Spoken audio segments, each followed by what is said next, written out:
Are you a diehard Packers fan? Then you need the Packernet podcast in your life. Tune in daily for the latest Packers news, analysis, and insights from every angle. We've got multiple shows covering everything from game breakdowns to roster updates. Don't forget our fan favorite call-in show, Packernet After Dark.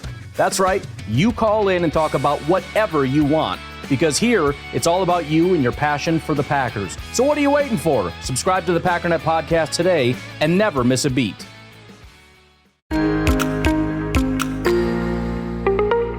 Welcome to Sports Management Podcast, where you will hear interesting sports management professionals share their stories, experiences, and passion for the sports management industry.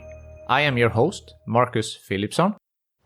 Welcome to episode 109 of Sports Management Podcast. Before we start, I have checked the podcast statistics and 40% of you who listen to this do not subscribe to the podcast. So please do me a favor and hit that subscribe button.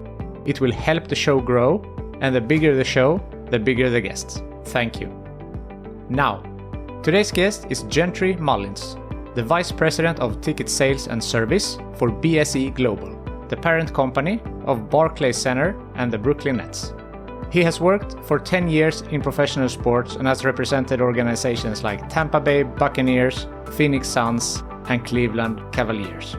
Get ready to learn how his internship changed his life, how he's working with time management, why you should consider the first 10 years of your career an investment, the importance of relocating for more job opportunities, why you should choose your work after your boss, and much more.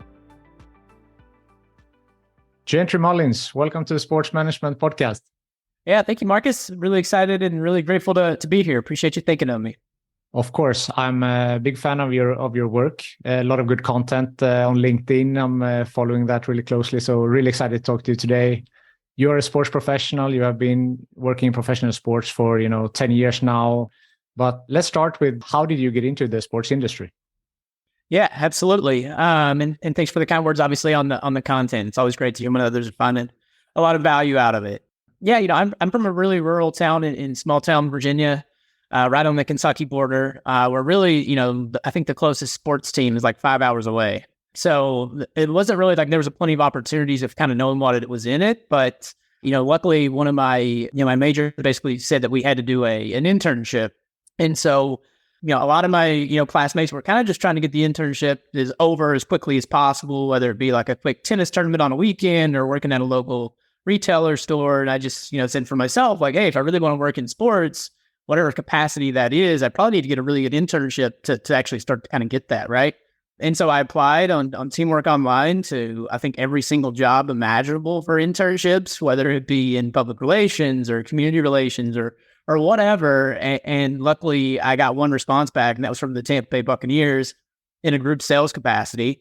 And honestly, had zero clue what that meant. But, I said, hey, I'm gonna go down to Tampa and figure it out. And really got down there and just try to make the most of the opportunity. And it's kind of, made its way into now a decade-long career. Yeah, that's awesome. And you have said also that that internship changed your life and that you learned more there in 3 months than you did in your, higher education. So can you speak to that a little bit? Yeah. I think it changed my life. It really did, because I honestly don't know what I'd be doing if I hadn't got that internship. I certainly wouldn't be working in professional sports. I wouldn't be working in sales, in my opinion. I'd probably still be close to Virginia, right where my whole family is. So when I say it changed my life, it's like I can't almost picture a different life than the one I've got because of that. But yeah, it was the first time really I could ever remember being around like-minded individuals that were really career-oriented, that wanted to grow, that wanted to challenge themselves. And, when you're around people like that, it really brings out the best in you. I read this study literally this week, and I shared it with our team. And it's like when you sit beside, when you sit within 25 feet of high performers, your performance goes up over 15%. And so when you sit beside low performers, your performance drops by 30%, which is like the double. But for me, it was the first time really where I got to almost get that extra 15%. And so I was really excited about that and just really wanted to make sure that I took every single second of it. I met with as many people one-on-one as I could. I met with the bosses like that I probably shouldn't even been meeting with as an intern. Like I wasn't ready for those meetings, but on the first day, the COO basically told us like, hey, this is 3 months, make sure you maximize it. And I just really went in with that approach every single day to do that. Yeah, that's awesome. And that statistic is really, important to hear, and that to make an active choice to be around people that are high performers. Yeah, it's crazy that it's almost like the downside is double that much. But if you think about it just in real life, right, like pain always hurts more than the pleasure of that, right? So that's true. So you ended up staying at the Buccaneers. You got a job after your internship as well. Yeah, it was really one of those things where I really wanted to come back. I loved the culture. I loved the development that I was getting. And my dad, I remember telling me like, hey, like as long as you let them know that you want to be there, like they'll ask you to come back. Like it's so rare to get people that really want to work hard, that want to have a positive attitude, that want to be at work. And that's really just what I tried to do every single day. I remember awkwardly walking into my boss's office, telling them that I wanted to be there, that I wanted to come back. I remember having phone calls at 5:00 every Wednesday during my last year of school, just so that I was staying top of mind with the hiring manager, and thankful to him that he was willing to take that time out to do those things with me. But I got to spend 2.5 years there with the Bucs. That I really made some of my best friends in life, who I'm still in a group chat with every single day. Like we're still meeting on Zoom every month just to catch up with each other. And it's kind of cool because, some of us, Mark in Atlanta has now got a family. A lot of my other friends are, running their own shops and other, organizations. So it's been really cool just to kind of watch how everybody's kind of blossomed and grown. Yeah. And the sports industry is not that big in terms of like the networking. So it's really important to stay in touch with the ones that you have gotten to know. So love that. And then, you stayed with the Buccaneers, NFL, American football, and then you switched sport you went to move to Phoenix and worked for the Suns NBA team. Yeah. So how was that transition? Yeah, it was good. It was really fun. I don't know that I've ever had more fun than in the 2 years that I had in Phoenix.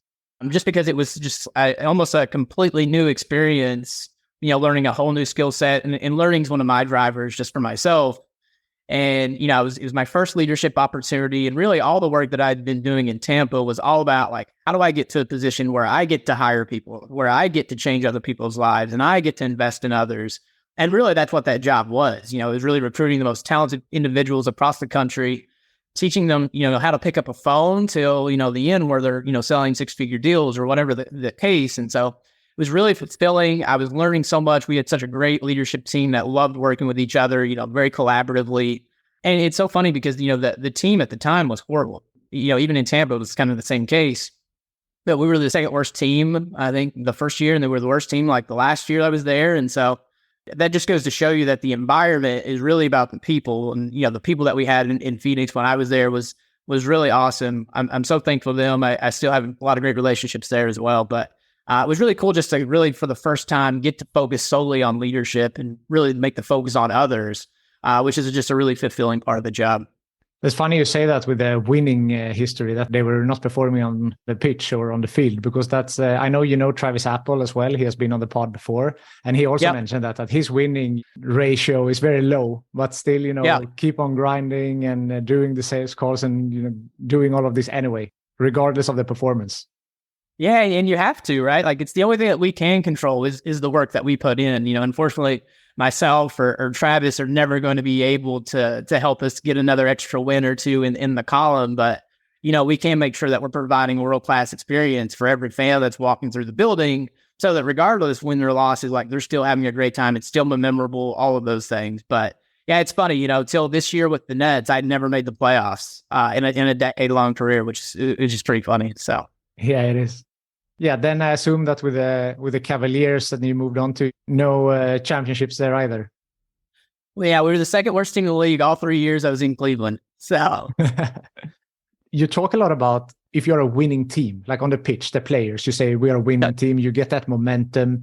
So you said, of course, you cannot change the performance on the pitch, but how do you in the front office, how do you create this winning mentality? Yeah, and I'm so glad you said that, because I literally talk about what's winning look like with our team all the time. And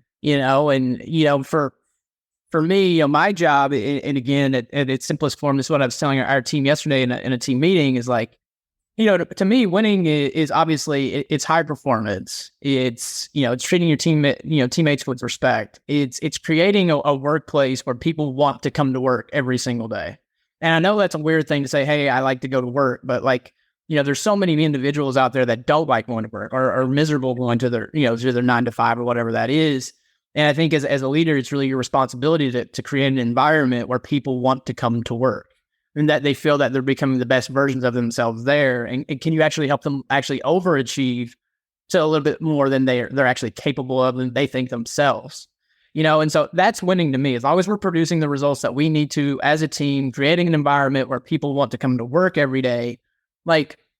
If you're doing those things at their core, competency, then if we're going 82-0, we're going 0-82, it shouldn't matter because you're getting the fulfillment out of the job. We're still producing the results that we're expected to produce.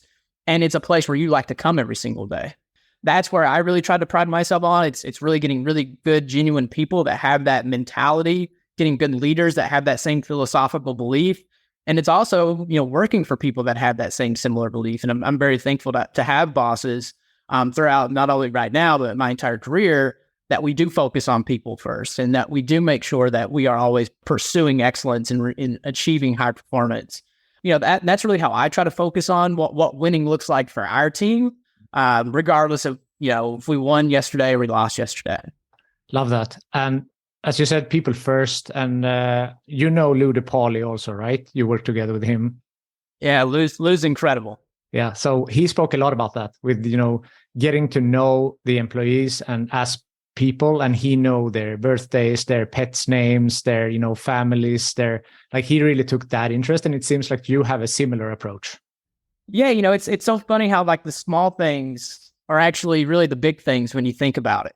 Right. And just showing that people that you actually care. And, I talk about this a lot is how can you care more than it is cool to care, almost in a sense, with everything that you do, whether it be your job or whether it be your family or, and so I try to make sure that we are doing those things for our team members. We make sure that we're remembering birthdays. We're sending them notes every single day or sending them an email after a long day or making sure that they know that we saw that small thing that they didn't even think that we were noticing yesterday. But yeah, I think when you get really close to your people and you understand them, you also bring your walls down so they get to know you, which I think is just as critical if you really want to develop that relationship where, you're still staying in touch with people regardless if it was 10 years ago or last week. I think it's so critical. And like we said, those small things are really the big things for your team members if you want to show them that you truly do care and show them that they're not just a number or just an employee, but they're people that, you really value and respect and really want to work with on a daily basis. Exactly. So with that in mind, except for, people first, how would you describe your leadership style? Obviously, people first, I think is where I would focus on. Yeah, it's a good question. I think a lot about leading by example and servant leadership. I've never wanted team members to think that, I wasn't willing to do something or I'm not willing to do something that I'm asking them to do. I always use the example if we're seat tagging, which may be the most boring or low job duty that we have to do sometimes. I'm going to be out there, seat tagging with the rest of the team. Our leadership team is going to be out there seat tagging with the rest of the team. If I'm going to ask you to come in at 7:30 to make B2B calls, I'm going to be in there with you making those B2B calls, right? Our leadership team's going to be there with you. So I think one is just it's leading from the front and making sure that people know that I'm right there, with them. I try to make sure that we know what the standard is in everything that we do and that we are pursuing excellence.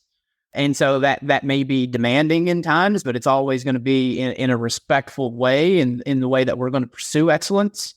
And so, I think it's going to be that. I think it's going to be again, to come back to it, it's going to be people first. My team would tell you if you went out there and pulled them right now, I would much rather be out there in the cubes with them than in the 13, 14 meetings I'm in a day. Just because I love getting to know our people. I love being out in the cubes with them, just chopping it up, letting them know that hey, I'm in it with you.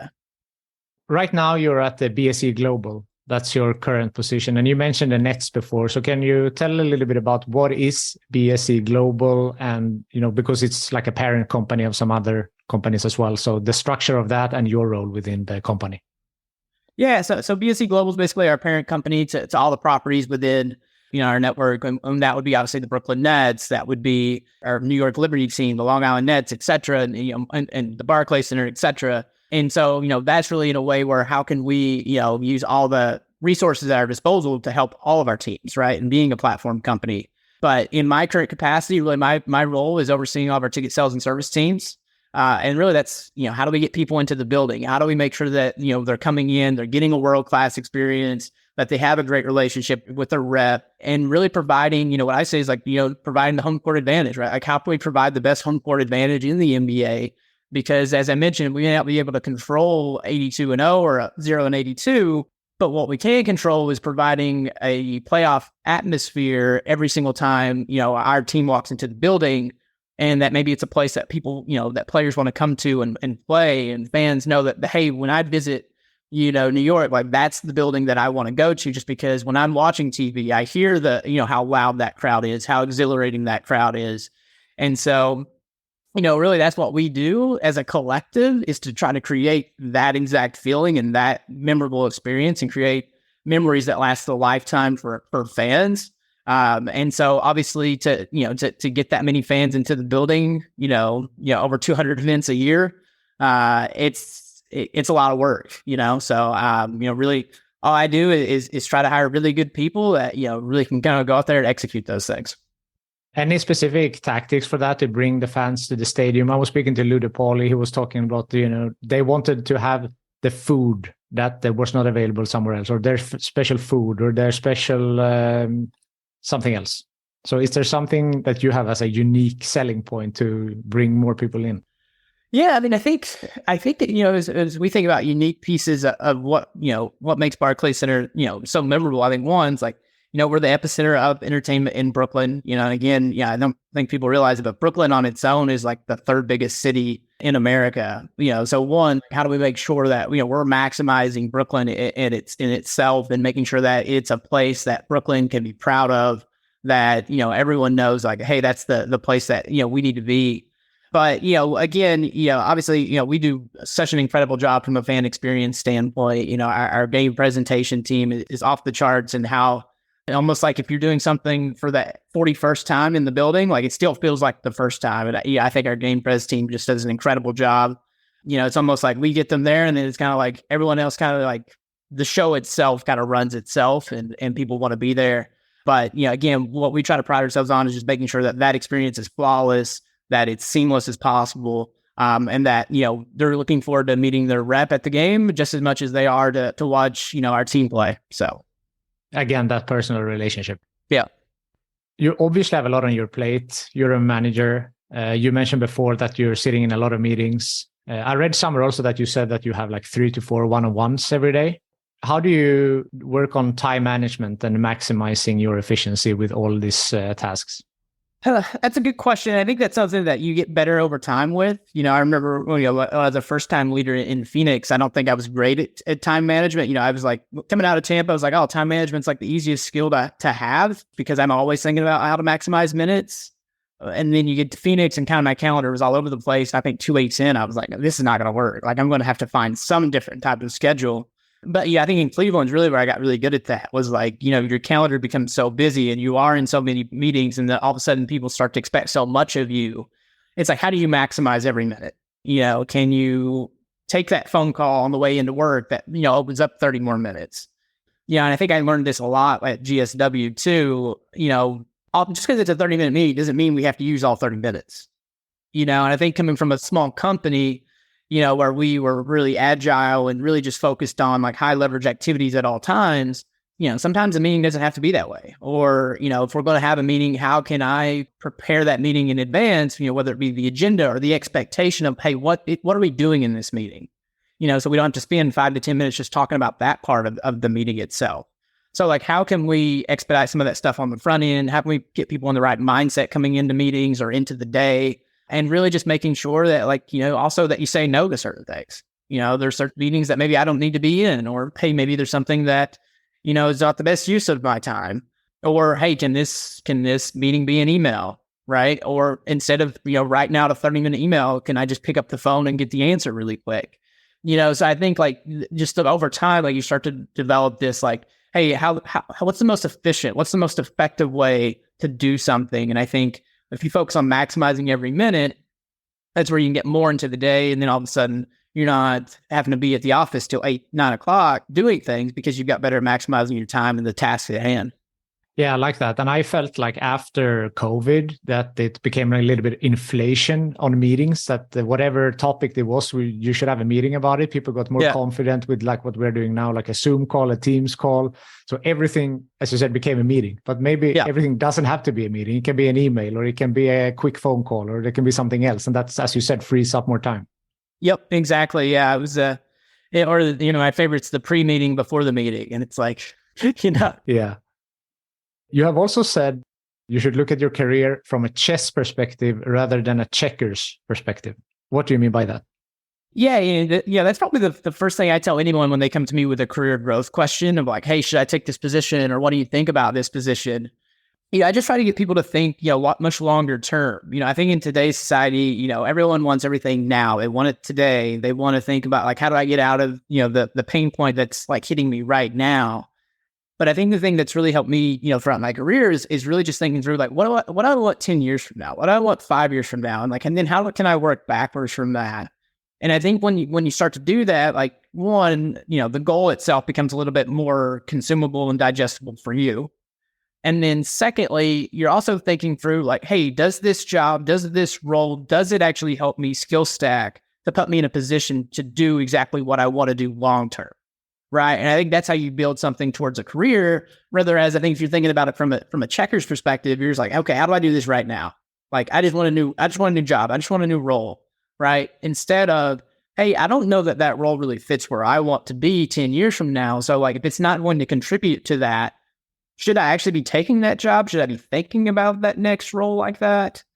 And so I think when you start to think just much longer term, like, because again, one of my favorite things to talk about is like, with a long enough time horizon, like you can accomplish anything you want in life, but you can't accomplish everything you want, but you can't accomplish anything. And so if you think about that from a chess perspective, all of a sudden you start to skill stack almost like along a staircase. And instead of the checkers, you may just be hopping on to a different platform to go on. You can accomplish anything you want, but not everything you want. Correct. That's good. We talked about earlier also with internships, that changed your life, and you applied to, I read, 163 internships. Yeah. That's a lot. That's a lot of internships. And not too many responded, right? Yeah, I got one response. It was from Christy Robson at the Tampa Bay Buccaneers. And, at the time, Marcus, it was one of those things where when I got that email from the Tampa Bay Buccaneers, again, you got to remember, like, I'm coming from like a hometown of like 3,000 to 4,000 people. There's 3 stoplights in the whole county. Like, I didn't even think about a job in professional sports. Me and my dad, we grew up, 2 to 3 times a year, traveling 5 hours down to go watch Carolina Panthers games because, the NFL was, kind of what we just really bonded over. And, it was one of those things where when I got an email from the Tampa Bay Buccaneers, it was, oh, this is like the coolest thing ever. Like, I don't care if I even get the internship. Like, the Buccaneers emailed me. Like, how cool is that? And till I say this all the time, till this day, that's the best, sales job I've ever done is, selling my way into an internship that I really had no responsibility, like no way of really getting that in my opinion. I wasn't ready for that in the slightest, looking back on it. But I remember getting an email, just telling my parents, like bragging, like I'd almost got the job just because I got an email from the Bucs at the time. So, I still remember when I landed the internship, I was at the bottom floor of the library at UVA-Wise.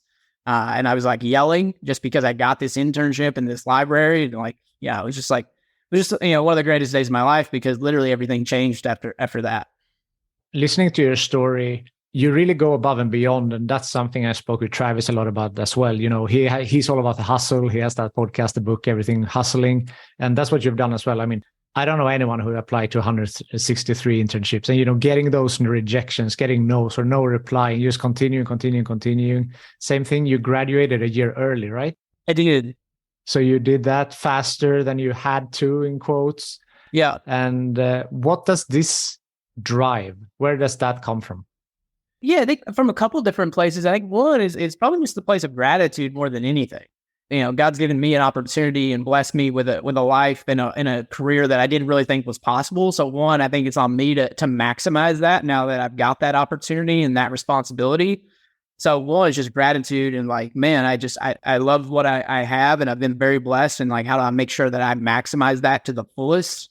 I think too, like, I've been around some really good role models. All the places I've worked at, I've worked for really good bosses that I really look up to, that have made such a massive impact on me in my career that, I think it's on me to pay that forward and to, to want to be as close to those folks as I can.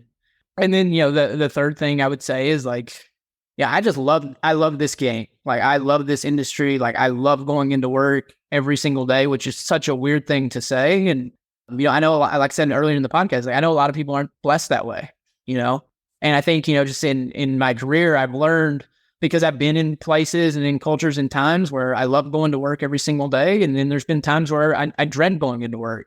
And so I think now, being a decade into my career, I just really, really realize like how much of a blessing it is when you're in one of those seasons where you love work, to soak it up as much as you can. I talk about that with our leadership all the time. Like, just enjoy this, because who knows how long this season lasts. And so I really just try to focus on that and, just have a lot of gratitude and appreciation towards it. And I think when you do those things, it keeps you in the right perspective to want to keep pushing and to keep, reaching for whatever's next, but also being, really happy with what you got.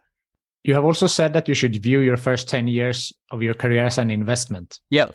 Now you're kind of at that point, right? You have worked 10 some years. Close. Yeah. I think we're really almost at 9, but yeah, we're close at on 10. Yeah. That was probably the best piece of advice I've ever gotten from one of my mentors. And he just told me like, hey, and this goes back to the chess analogy that we talked about earlier, but if you'll think about the experiences that you take on, if you think about the people that you work for, the obstacles that you look as opportunities, and you do those things for 10 years and almost make the hard choices, right? Like, what's the quote? Like, hard choices, easy life, easy choices, hard life, right? It's like you almost make all these hard choices for 10 years and do things that, are really uncomfortable. Moving across the country 4 different times for different opportunities. Like, that's not easy. I've had to, make new friends and new networks in all of those industries, or you've got to get used to 4 different new bosses, or, 4 different, markets of fans and experiences to learn from. But if you do all those things, all of a sudden, again, that compounds, right? In your experiences, the things that you're able to speak to, the leverage that you get from those, if you do those things, you really start to get really picky with your career and where you want to take it. And I've got to do that. The last job that I had with General Sports Worldwide was one that was really something that I was really excited about doing. It was something that was different. It challenged me. It exposed me to so many different parts of the business and how to navigate, different people. And I wasn't looking to leave at all. I loved that job so much and the people that I got to work with. And it was just a special opportunity to get to come to Brooklyn that checked a lot of boxes for me. And when I think you do look at those things as a 10-year investment, like, I've got to be really picky about what that next job is for me, or that next experience, or whatever that is. So, I think, again, in today's society, like, we want to take the quick win. We want the instant gratification. But if you can delay that, and the longer that you delay that, the bigger the payoff is in the long run for the things that you really want in life. Yeah, I love that. If we talk about the sports industry at large, I mentioned in the beginning of the interview that I'm really big fan of your content. You were talking about the benefits of moving for an opportunity, and that's something you have experiences from yourself. Yeah. Why should you be open-minded about moving for an opportunity? Yeah, it's something I'm very passionate about, just because I know how much I've benefited from doing that. And again, where I would be if I hadn't been willing to take that, job as an intern at 19 years old and move to Tampa where I didn't know anything. But I really learned this a lot when I was in the recruiting space with General Sports Worldwide, was the fact that there was just very few people that were willing to even listen to a job because they weren't even willing to think about moving, And so, when you think about how many people aren't willing to move, and then you're already ahead of that amount of people for all the extra opportunities out there. Especially, if you think about the sports industry is already extremely small. And then you think about how many people already aren't willing to leave their specific market that they're in, you're really starting to, the pool of opportunities for you to really get to pick from and be in is very, very small, and so that's up to every single person as far as like what they want in their career and how quickly they want to grow. I talk a lot about like, you can have anything you want at the pace that you're willing to go get those things, right? The pace at which you're willing to sacrifice for things, right? Like, trust me, I love living on the beach in Tampa, Florida, but like, what does the pace come at that of getting another leadership opportunity and getting to grow my career? Who's to say? I don't know that question. But, for anyone in life, it's really like you either sacrifice for what you want or what you want becomes a sacrifice, right? So like, you can stay in your market. You just may have to wait a little bit longer for that opportunity to open up. And that's just up to you, the individual, to determine which one's more important. But for me, it was something that, I really wanted to grow my career and grow it quickly. So I've moved to multiple markets and, especially coming from a really small town in Virginia, it's just opened my eyes just to much more of the world. It's made me friends that I would have never even got to meet if I hadn't done so. So I just know how much opportunity it's really given me and how much, fulfillment I've got from, getting to be in, other markets. But, again, that's to every individual is their own, but there's a lot of extra opportunity out there for those that are willing to get in an uncomfortable space to move outside of, maybe their home market.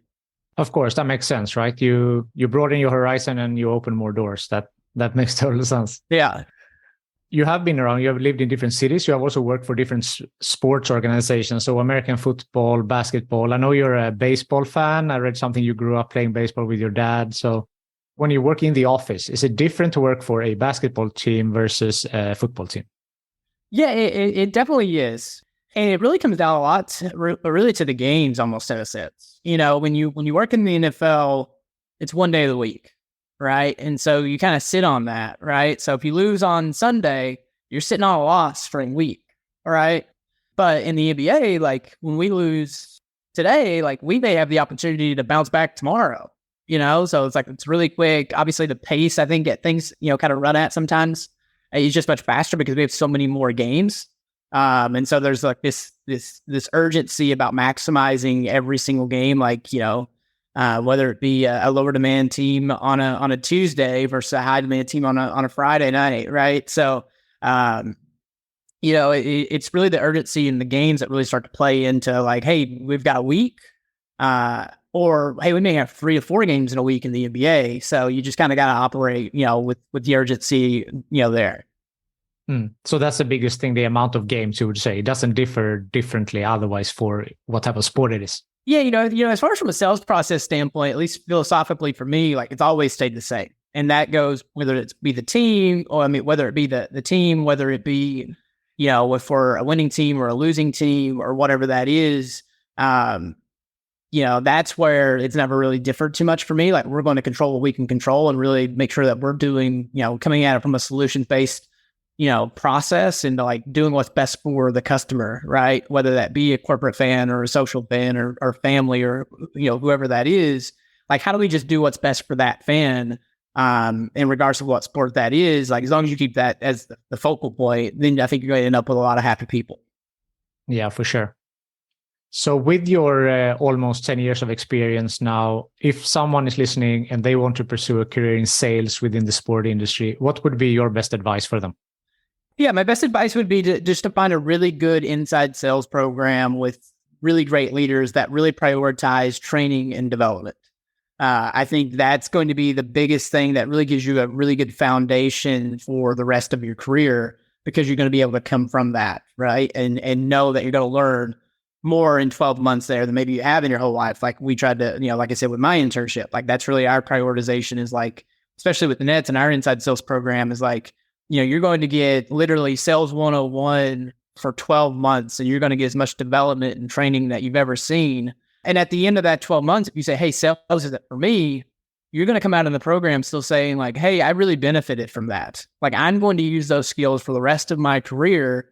And I've had so many people that decided sales wasn't for them, but still, shot me a note 2 to 3 years later and said, hey, I'm so thankful that I went through that program because it gave me XYZ skills. How does one find these internships? You mentioned Teamwork Online. Also, we have the Clubhouse, for example, You can find. Are these the places where you would advise people to go and sign up? Yeah, I think that's where you're definitely going to see the job opportunities, especially in both of those. I think as people, and again, obviously I think LinkedIn's a very powerful tool, but if you're really, connecting with the right people on there, you're going to start to see a lot of people posting for those things as well, but she'll usually link you back to a GSW, Clubhouse or to the Team Org online. But yeah, I think as you start to get there, that would be a really good way for you to differentiate yourself and being able to reach out to some of those hiring managers, saying, hey, I saw that you have a really great inside sales program based off of how you've showcased it off on LinkedIn, or, based off the podcast that I heard you talk on, how do I separate myself to be in a position to land a spot on your team? Yeah, and of course, LinkedIn is a very powerful tool, as you said, specifically for networking, but also for consuming content, and if you want to do that as well. Yeah, and again, that's where a lot of my content comes from, is like, what did I want to know as an entry-level team member? But, I think that the Clubhouse does a really great job of letting people get a peek behind the curtain of knowing what working in sports and working in sales or working in partnerships or whatever that is for you before you even start, right? And I think that's so important is, a lot of times people think of sports as just the flashy parts of getting to be in the building all the time. They don't get to see the behind the scenes grind of, having to work back-to-back games and being in the back there, first thing in the morning. But I think really getting a good understanding of what working in sports really is before you do it really gives you the right expectations going into the job, instead of showing up on day one and being like, this is not what I expected of working in sports, So really big fan of people just understanding, what they're getting into, because not only is it the best thing for you, but it's also the best thing for the employer, because you guys aren't going off of two different expectations. Exactly. And as you said, you do an internship 1 month, 3 months, something like that. Maybe it's not for you, but then at least you know that, and you can look for something else instead of, as you said, going to day one at work and then realizing this is not what you want.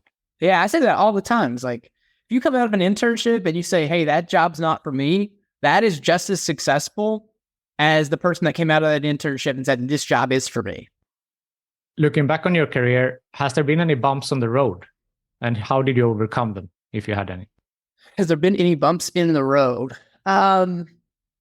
I think for everyone, I think the pandemic was a really big bump in the road from especially in sports. Like, all of a sudden you're focused on how do you maximize a building, but you're not allowed to maximize the building, and so I think that was really hard for everyone. And, not being able to really operate at the pace that we want to get that human connection and being in the office with your teammates. I think that's one.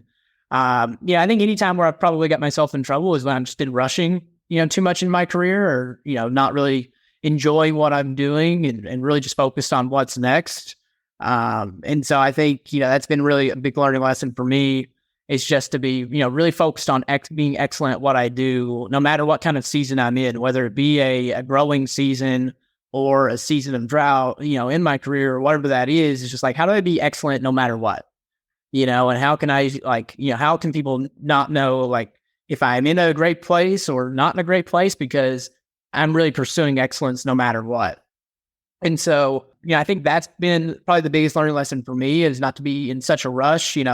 I think you see it more and more every day, but it's like, how can you be ambitious, but also how can you be patient at the same time? And I know those two kind of, counteract, but if you can do both, I think it puts you in a really good position to have a really successful career, but also do it at the right pace that you should be.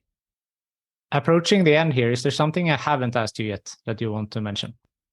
The thing that I would, when anyone on an interview ever asks me, what's the most important thing about finding a job in sports or picking my next job or whatever that is, I always give them the piece of feedback is you should really pick your job based off of your boss. And I think the person that you work for just makes such a massive impact on your life, not just your career, your life, right? Because, this is the person that you have to spend the most time with. It's the person that really at that, besides yourself, this person holds your career in their hand more than anybody else, And so when you're looking at these jobs, are you picking it based off the compensation, the location, all those things have a big factor in it, right? But are you also finding a person that's going to care about you? And not just care about you as the professional, but care about you as the person as well. Are they going to be the person that's willing to challenge you, to push you, to advocate for you when you're not in the room? And so I think if you make career decisions based off of that person, I think it's going to set you really well up for the rest of your career. and really give you a lot of those experiences and investment, like we talked about earlier in the call, that sets you up really well. And so I think if you base your career off of that, I think you're going to end up in a good spot. Yeah, and it also links back to what we spoke about before when we said with high performance. If you have a boss who's really good, who's pushing you, who's challenging you, who's giving you good advice, who is a leader, who's encouraging you, all these things, of course your performance will show. After that, you will be better. If you have a boss you don't like that's not treating you well, your performance will most probably decline. Yep, 100%. Yeah, but, people aren't going to want to work for you or want to give you that extra effort every single day, right? I think it's a huge part of it. So great call. Good advice to pick your work after your boss. Yeah. So before I let you go, the final question I always ask is, who from your network would you think would be a good guest on this podcast? A good person who puts a lot of great content out that I don't think, gets nearly enough love as he should is Nate Black. Nate is with Stellar Algo, which is an incredible company that we partnered with as well. But Stellar Algo, Nate with Stellar Algo, he posts a lot of different content around the sports industry and does a lot of research into the sports industry, just giving you different ideas or, challenges, certain ideas that have always been done a certain way in the sports industry. So I think he'd be a really good person for you just to have a different type of conversation around the sports industry. That's good. Nate Black. Yeah, Nate Black. And we would highly encourage everyone to follow him on LinkedIn too, because he puts a lot of great content out very consistently, like myself. We'll do that right after this one. Jentry Mullins, thank you so much for taking the time to be on the Sports Management Podcast. Thank you, Marcus. And kudos to you. I know you're over 100 episodes in the podcast world. So that's an incredible accomplishment when you think about how many people don't even get past episode 3 from what the statistics say. So kudos to you. I know how hard creating content is and to create it regularly. So, kudos to you. I think you're doing a great job. And again, highly recommend everyone, follow you and listening more on your content. But really appreciative, really thankful and grateful that you thought of me and excited to keep listening. Appreciate that. Thanks so much. Thanks, Marcus. Thank you for listening to the Sports Management Podcast. Please hit the subscribe button so you don't miss out on any upcoming episodes. Also, feel free to leave a comment about what you thought about this episode. If you want to get in contact with me, send an email to sportsmpodcast@gmail.com or hit me up on Facebook, Twitter, or Instagram @sportsmpodcast.